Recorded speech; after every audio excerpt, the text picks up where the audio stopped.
బాబా ఏంటి ఇక్కడ గుంటూరు ఎంపీగా పెమ్మసాని గారు పోటీ చేయబోతున్నారు, మరి ఆయన గెలిపెట్టా ఉంటది? గెలుపు బ్రహ్మాండంగా ఉంటదండి.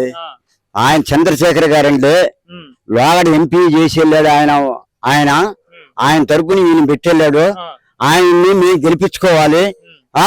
ఇప్పుడు మా నెంబర్ గారు అన్నట్టుగా అక్కడ బోర్లు వేసి అవన్నీ చేశాడు గనక ఇక్కడ కూడా నేను చేస్తాను, మీ ఊరికి గుంటూరు జిల్లాకు మొత్తం చేసి పెడతాను అని చెప్పాడు.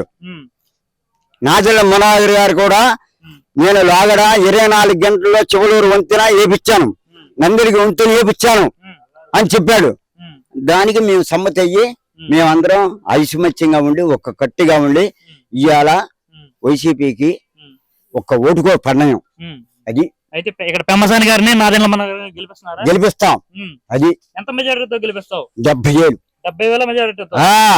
డెఫినెట్ గా 70,000 గుండె మీద చేసుకుని చెబుతున్నా నేను. అది